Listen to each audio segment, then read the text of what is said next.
actually use, remember later on after I said you have everything to complete the assignment, I did show you there is kind of an if-then-else construct that you could use. If you understood that, or you're willing to read the documentation further, you can use that for the assignment. But I meant what I said when I said earlier, or before that, that you had everything to do it. You can just convert it to logic. Just ands and ors. So what's the equivalent of this in, if I just did with ands and ors? Yeah. So it would be like A and B or C if there were that. Right. Turns out it's not quite, and that's actually the And bug. this is actually a question I was going to Yeah. ask you, because I didn't know if I could post it on Piazza. Yeah, with you could. like the rose or the schools out Right. stuff. So that's exactly the context in which there was a question that was sent by email, a question posted on Piazza, and then also right before class, or right as we were starting when I asked for questions for the first section, a student asked the very same question. And so I gave him this answer, and I saw him later over there coding, and all of a sudden I see him go, yes! So hopefully this will fix things for people. So if you just have A implies B, so this basically says if A is true, B is better. If A is true, B is true. So for this logical statement to be true, remember, don't think of this imperative, if this, then that, like you're used to thinking for code. This is a logical statement. Does A imply B? Well, it does if when A is true, B is true. But what about when A is false? B can still be true. Yeah, B could still be true. Okay. And so you actually have to put or not A. You've all seen logical notation before.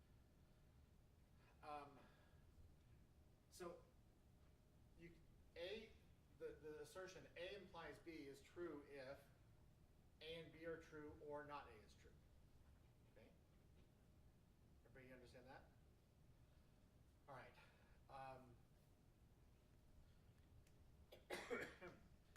So what if you actually add the equivalent of an else C? It's really tempting to do something like this. A and B or C.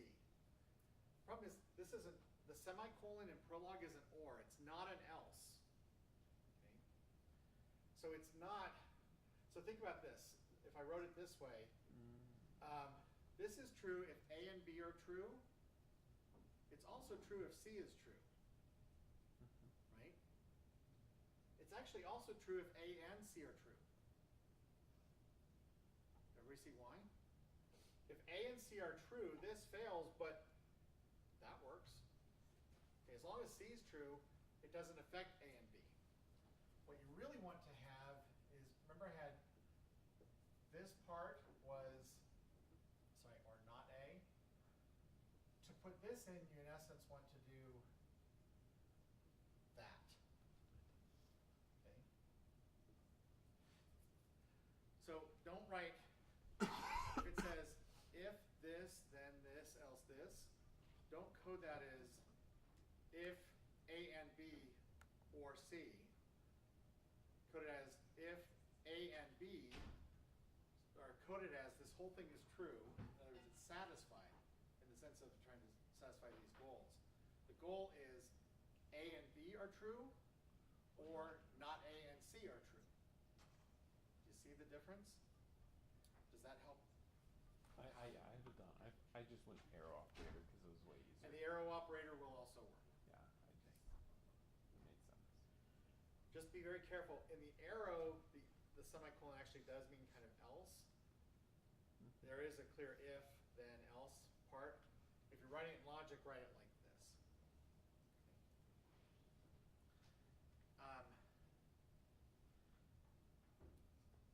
Okay, any other questions?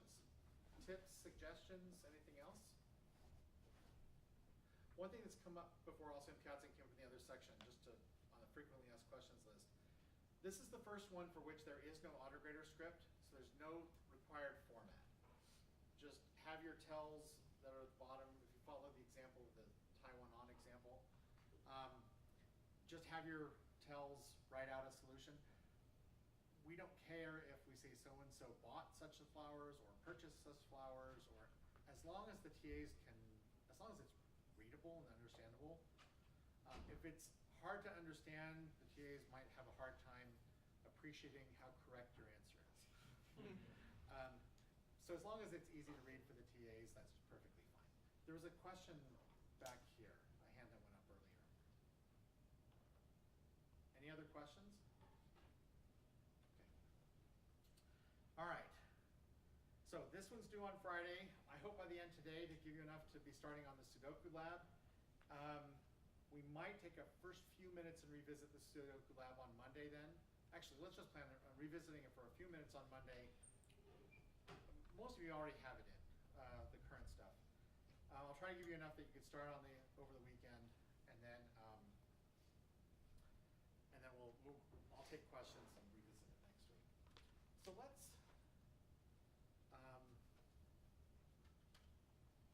go back to where we're talking about all kinds of examples, or we've seen a whole bunch of examples of what Prolog can do. I've introduced some syntax, but introduced a lot of example problems it's good for. And we touched on this idea over and over and over. So here are a whole bunch of different kind of problems that we've seen Prolog for. Right? Solving the 8 queens problem, among all the possibilities, or the chess queens problem. Doing natural language processing and dealing with sort of the vagaries and implied logic that actually happens. You probably don't realize it, but when you're talking back and forth with another person in a human language, there's all kinds of reasoning you're doing about what they're actually saying to try to actually understand that. Robotic planning, all these kinds of things over some search space. What they all have in common is, I've said this over and over throughout our Prolog discussions, depth first backtracking search, okay, or depth first search with backtracking. So the idea is there's a lot of problems that can be solved. They're basically the idea of find some solution by searching some space of possible solutions. And then you have to come up with an efficient strategy for searching that space. You could do brute force, exhaustive search. That's usually inefficient. And you want to try to be a little bit smarter than that. But you still have to search and explore, and sometimes you're going to not know, do I choose this path or this path? And so you tentatively pick one, you see where it runs, and then if it's a dead end, you backtrack. Okay. So the way that it's really, really good at those kinds of problems. It really stinks for other kinds of things. So I've said before, I wouldn't write an operating system or a lot of other things in this. Okay, but there are a lot of things it's good for. So the way it works is when you give it, you have a knowledge base, remember, you give it a query, it's going to try to take that and just match against the list of rules it has. So it's just going to go through and say, is that some fact where that matches this and that's true, period? Great, then it's true. Or is it something where I have a rule that, that matches the head of this kind of rule, and so now I'm going to see if that's true if all these other sub-goals are true, all the anded together things. So it will try to basically go through from the top. It's going to look at the first, all the rules you have from top to bottom. It will try to match it against the head of whatever that clause is in the knowledge base. If it doesn't match that one, it'll look at the next one. If it doesn't match that one, next one, all the way down. If it doesn't match anything, it fails. Okay? It doesn't necessarily mean the query is false. It just means it can't prove that it's true. And hopefully you appreciate the distinction there. But if it finds one, it says, okay, if that's a statement of fact, great. Check, I know that this goal is true. If it's some sort of conditional thing, this is true if this, then basically the body of that clause, so if it matches the head of it, the part before the colon equals, if it matches that, then the body of it, the part to the right of sorry, not colon equals, colon dash. The part to the right after the colon dash becomes the goal, the new goals. Okay, and I'll walk through an example in a minute with this. And so it just continues until it finds it. Now, notice though, it's going to, it will search from top to bottom. Okay? And then when you're doing the goals, it will do those in the order by which you've put those comma-separated, short-circuited, and together things. So, so what this means then is, I want to go back to, and just tying this to the current lab. Let's actually look at the tie example. So think about what this is doing.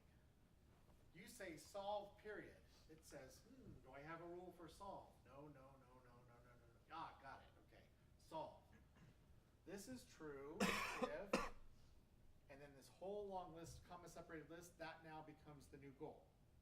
Right? Each one of those all have to be true. So now the new goal is pick a value for crow tie such that it satisfies tie. Okay, go back to the top. Can I find something that will match? So tie something. Ah, there's a tie something. So crow tie could be cupids. Okay? So I've instantiated a value. So it's going to pick a value. It doesn't know ahead of time some set of things to iterate through. It does it by matching it. So if it's something that's a numeric example, it's not going to sit there going, x could be 1, x could be 2, it's going to say, what things could x be to match the rules that I have? Okay. So it will pick crow tie equals cupids. And, okay, now you've asked it to, we ask it to assign a value for Evans tie. So now I need to assign a value for Evans tie that satisfies tie. What's the first one it's going to pick? Cupids. Cupids. Hurley tie, cupids. So it's going to pick cupid, cupid, cupid, cupid. And then you say, are these all different? Fail. Okay? So they're not all different. So you backtrack to the last one, and it's going to say, okay, Spiegler tie. Well, and I know I kind of went through this earlier, but I wanted to illustrate it here as we're talking about efficiency. So Spiegler tie. So it's going to go cupid, cupid, cupid, cupid, cupid, cupid first, fail. Cupid, cupid, cupid, happy faces, fail. Cupid, cupid, cupid, leprechauns, fail. You might as well write a quadruply nested for loop. Now, it turns out, so you notice there's a comment here that says, there is a more efficient way of doing this, but this is the simplest. So it turns out, this is effectively order n to the 4th search. N to the 4th isn't bad if n is 4. Okay? But when it starts getting to be much larger, then that's when it starts to blow up. Okay? And some of you may be seeing this already in some of your code. So, two things. First off, I'm not taking names. I don't want to embarrass anybody. But are any of you going through all the rules and putting your all different tests at the end? Okay, is your code running slow? So and that's fine for this assignment. Efficiency is not, does not matter. Think about what happens if I put this all different and this all different all at the bottom. So it will pick 4 values for cupid tie, and it will say they were all given by daughters. And then it will go through the rest of the rules. At some point that might fail, but it might get through all of them only to find, oh wait, they all have to be different. So what you want to do is you want to place your most restrictive tests, the things that are going to reject the most possibilities, first. You see the idea? So you get to control the ordering of the rules in the knowledge base and also the sub-goals within each one. So the goal is, or the idea is, if you want to be efficient, fail early. And this is true for any searching that you're going to do. If This is not just a Prolog thing. Okay? If you're writing your own code to search through some sort of tree and some depth first searching, the way you organize the ordering of the tree or the ordering of the search space will affect your efficiency. So you always want to try to fail early. So if you will pardon the analogy, this is kind of like dating. You really want to know by kind of maybe that third or fourth date, this isn't really going to work. Or maybe even a month, depending on how it's going. You may not want to go a year and then find out it's not working, right? Or longer and longer and longer. So if you'll pardon the analogy, fail early, right? Realize as soon as possible this option is not going to work.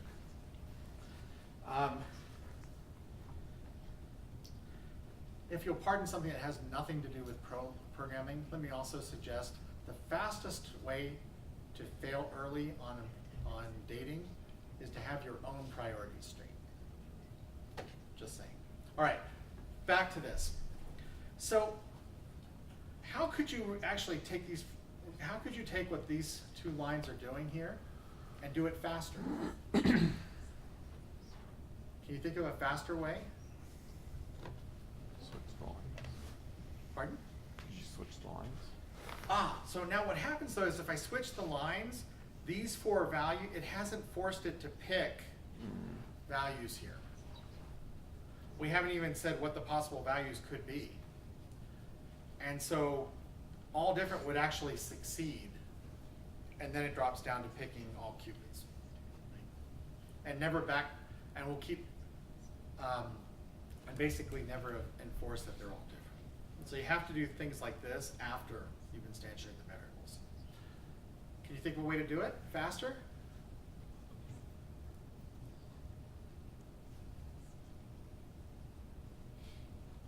Yeah. You say that the second tie is not crow tie, something that it evaluates to not Yeah. tie, and the third one is not the other one. Exactly. So, did you all follow what he was saying? Let's pick the first tie. That's just trivially different from, nothing else in that group is the same. Let's pick the second tie and see if it's different from the first tie. So I could do tie crow tie, tie Evans tie, all different crow tie, Evans tie. And then I could do tie Hurley tie on another line, and then all different crow tie, Evans tie, Hurley tie. And then I could do Spiegler tie, and then all four different. You see how it's forcing it to now it's going to try to pick, it'll pick Cupid, and then it'll pick Cupid again, and then it'll reject it and backtrack and pick another one. Okay?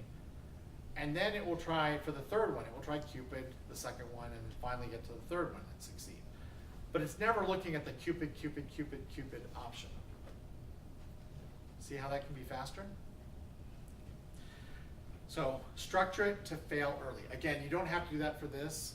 I just wanted to show it to you. If you were wondering, putting the all different at the end definitely makes a big, big efficiency, or has a huge efficiency effect on this. But you're talking about a few seconds versus 45. Okay, so that's still within workable for this assignment. If you're not smart about how you do this in Sudoku, where it's a 9x9 solution, order 81 with n equals 10 does start to matter. Or sorry, order n to the 81. It starts to be significant. All right, and we're going to come back and talk about it a little bit more towards the end. So, having said that, let's pick up what's actually sort of mainly today's main point, which is another thing called the cut operator, and I'm also going to show you something called var and non-var. So the ability to say, here are these rules, you go find it, and it automatically has this built-in, highly optimized, efficient depth first searching with backtracking is really good. The only real control, though, that we've talked about so far is reordering those rules in the database and then reordering the sub-goals, the comma-separated sub-goals. There's one more way that you can actually try to control efficiency, and that's with an operator known as cut. Right, so let me show you first an example without cut, and then we're going to add cut. Okay. So, consider the following. P of x is true if A of x, or P of x is true if B of x, B of x, and C of x, and D of x, and E of x, or P of x is true if F of x. So, when you run this, you'll get 1, 2, 3 as possible answers. Let's see why. So let's look at the search space first and see why it's doing that.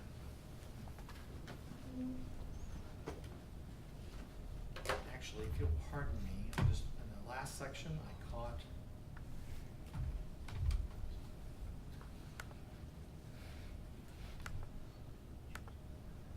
an error on the previous slide, on the next slide that I just wanted to fix. All right. So remember I said it's a depth-first search with backtracking. So you probably talk about depth-first searching in terms of envisioning it like a tree. Right? You're sort of searching one branch and backtracking back and going down another branch. Here's the search tree that these create. So again, we have 3 different ways of satisfying P of x. And then we have a whole, in other words, P of x is true if A of x, or B, C, D, and E of x, or F of x. And here's a whole bunch of things for which A, B, C, D, E, F are true. Okay? So you say, find me a value of P of x that solves this thing. So it's going to say, well, all right, I need to find something among my rules that looks like P of x. Right? Now imagine that this line was up here. It would go through and it would say, nope, nope, nope, nope, nope. And it does that pretty fast. So there's not a lot of speed efficiency this way. But eventually it hits this first one here and it says, or in this case it just hits as the first line, P of x, can I find a rule for P of x? Ah, there's P of x. Right? So, in other words, matching possibly variables to other things, does it match? So that matches this.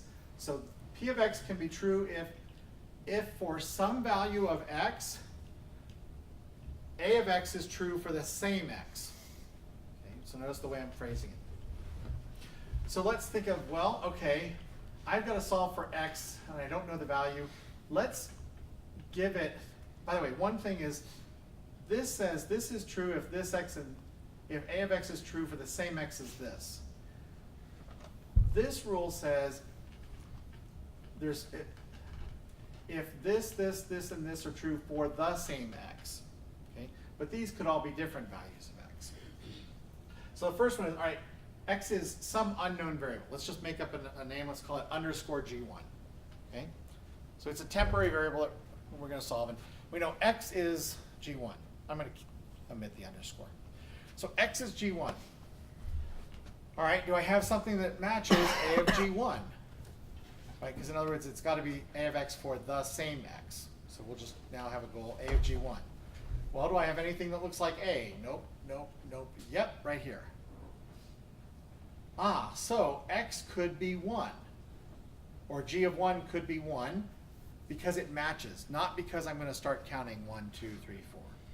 Right? Good luck doing that with floating point stuff. Okay?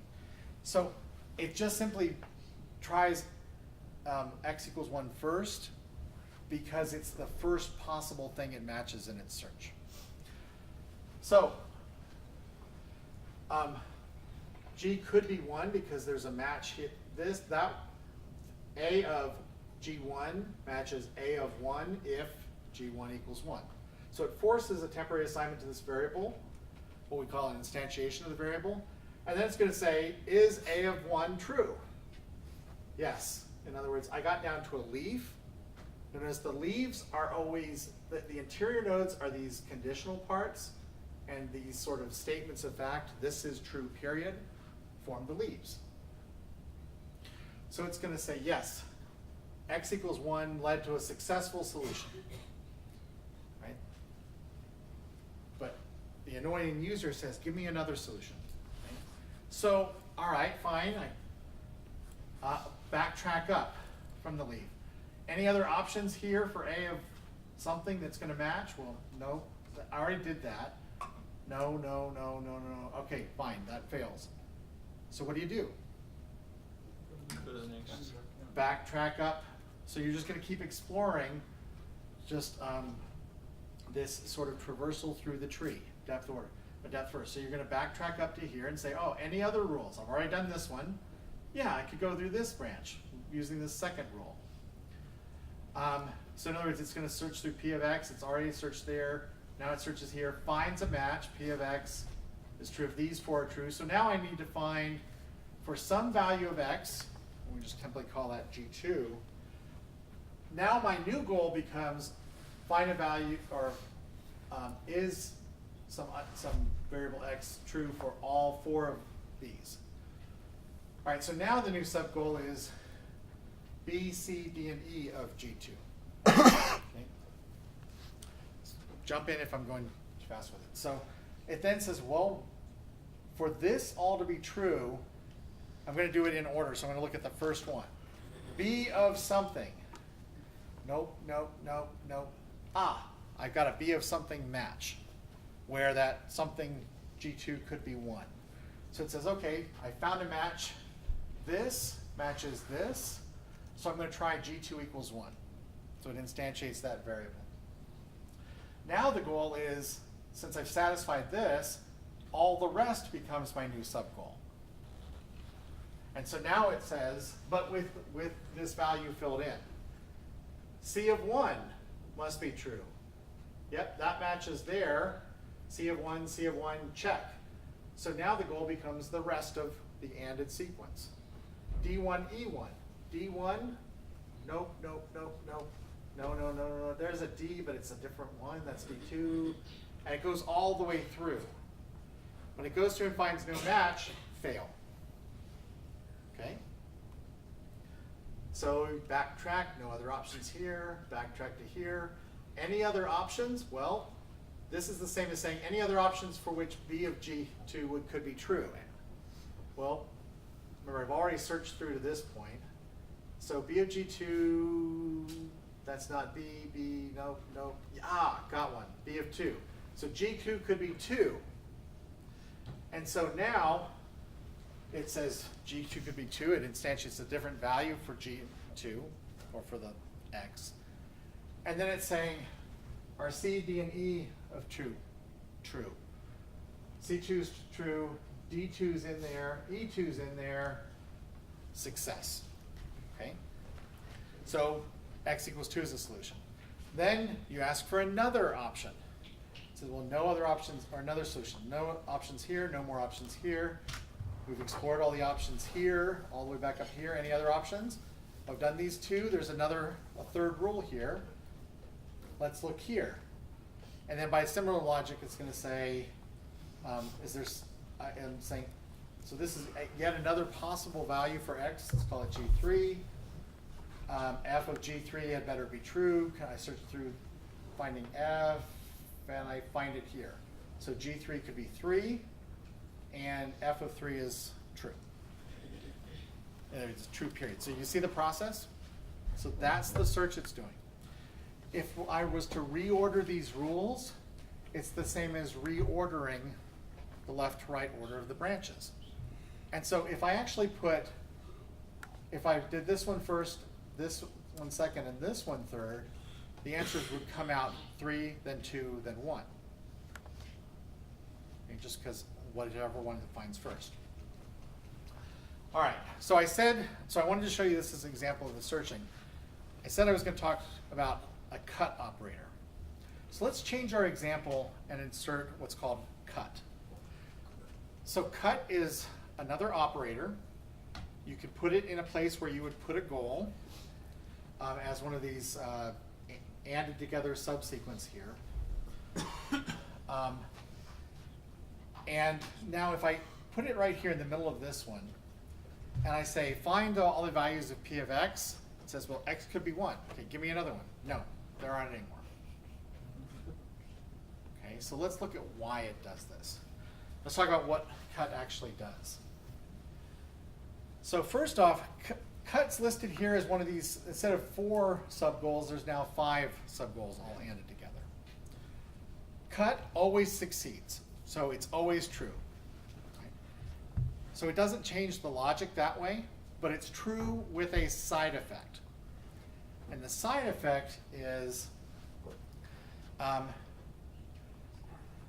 if there's some goal that makes use of this particular clause, it will commit satisfying that goal to use that clause and to also use all instantiated variables up to that point where the cut occurs. Okay? So think of cut like commit. I'm going through the search space. I get to a point. When there's a cut, it says, all right, keep, in this case, it would say, if I get to this point, this is true, keep going, but keep going down this branch, but do not backtrack beyond this point. So it's a backtracking delimiter, if you will. So when you put in a cut, it says keep going down this branch, see if that's going to succeed or not, but no backtracking to this point. Okay? If you'll permit me to continue to abuse my metaphor, this is like marriage, okay? No more backtracking on your searching. Okay? You've committed.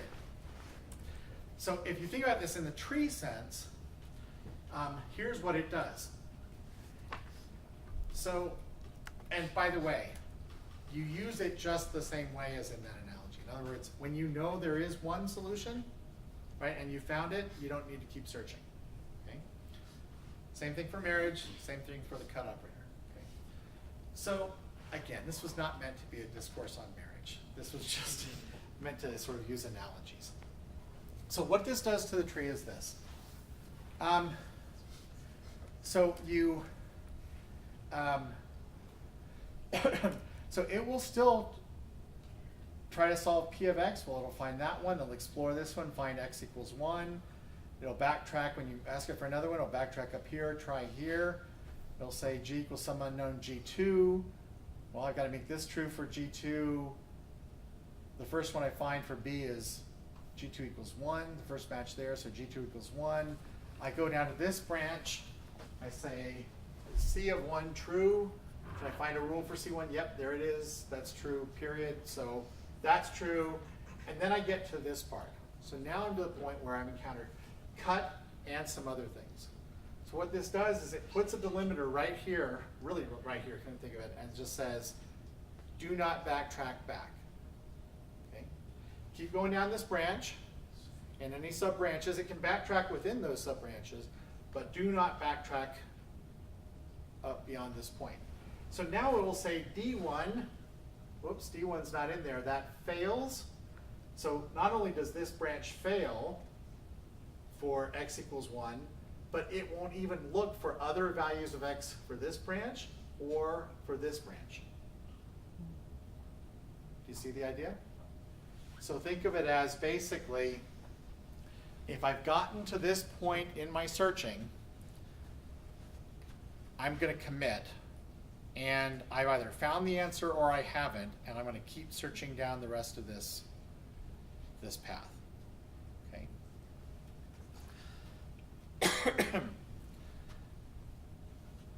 You see the basic idea? Okay, so typically you're going to use this in one of two places. One is where you know there's one solution, and if you've already found it, don't even keep looking. The other is, and I'll get to this a little idiom later, is if I've already determined, because of what I've already found to be true, that the answer to some other thing is negative or is false, I can actually just fail out at this point, and I don't need to keep looking. So let me give you examples of both of these. So think about a max operator. Now, we think of it as an operator. If I was to code this in an imperative or functional language, you've got if this, then this, else. You have similar logic, but remember this is a logical statement. So what you're trying to say, read this as the max of 2 and 3 is 3, or sort of the max of x and y is z. Is that true or false? Okay. So max of 2 and 3 is 3, yes. Max of 3 and 2, 3, yes. Max of 3 and 3 should say yes. If I give it things like max of 2 and 3 is 2, it should fail, because that's a false statement. But I can also, of course, just give it a variable for that last one and have it tell me what the max is. So I could say the max of 2 and 1 is what? Or the max of 2 and 3 is what? Okay. So let's actually write this. How could you try to do it?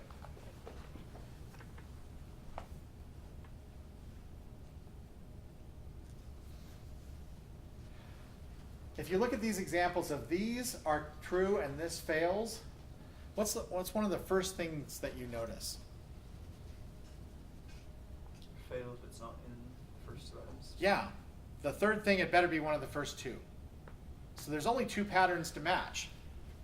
X, Y, X, and X, Y, Y. Okay? So let's write rules for those. X, Y, the max of X and Y is X if what? Yeah, if X is less than Y. Oh, sorry, greater than Y, right? And the max of X and Y is Y if Y is greater than X, or you could flip it either way. So here's one way to write it.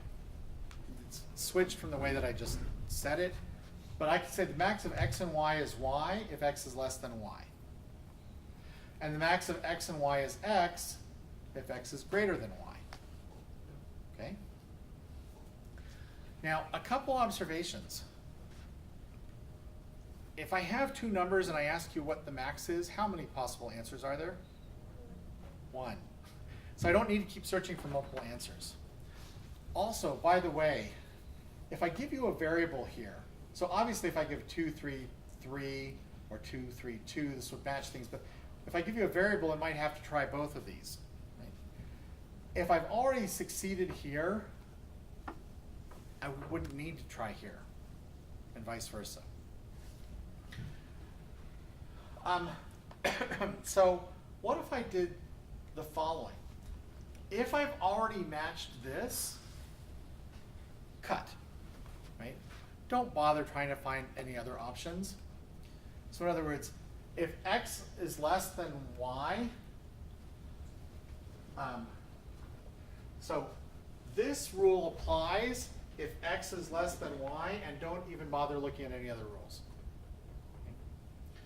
And so notice I can just simply put a cut here that says solution, got it. So if cut appears at the very end of one of these chains, there's no more to search after that. It simply means, okay, got the solution, the success, got a solution, done. Okay? Now, what this can do then is actually make things a little faster.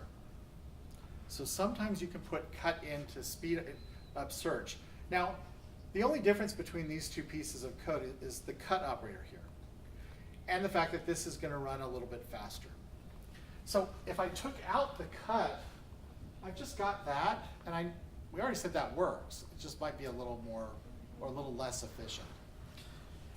And so Prolog programmers call those kinds of things green cuts. If I can take a cut out and it's not going to change the logic, it just simply speeds things up, it's green, it's safe, it's go, it's okay, right? So all the other ways we culturally associated with green versus red. Well, the opposite is what's called a red cut. I'm going to skip over the red, well, sorry, let me just show you the rest. So if I could do, so this is what we have. Now, if you think about it, once I've actually cut here,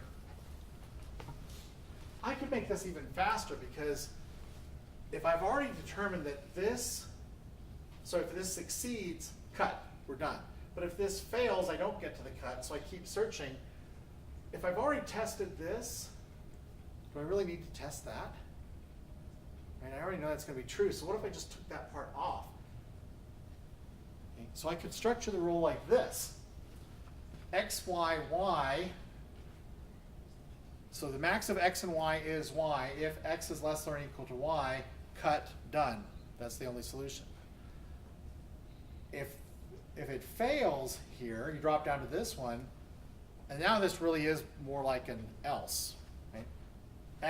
Else the max of X and Y is X. Okay? Now, this has an awkward kind of an effect, though. It works fine if I say max of 100 and 101 is X, it gives me the right answer, max of 32, so it works for both kinds of cases. Smaller, larger, larger, smaller. But what if instead of putting a variable, I actually put in a value? Okay, max 232, what's it gonna do? True. Why does it say true? First off, should it say true? Right, that should be false. Why does it say true? The second Yeah. fact. It doesn't even match this rule, so it's not even doing any comparison here. It matches this rule, right? So 232 doesn't match X, Y, and Y, it matches X, Y, and X. And that's always true. So, oops, we just kind of changed the logic a bit. So you can actually fix this by doing something like this. Let's make this a broader match. So instead of X, Y, Y, we just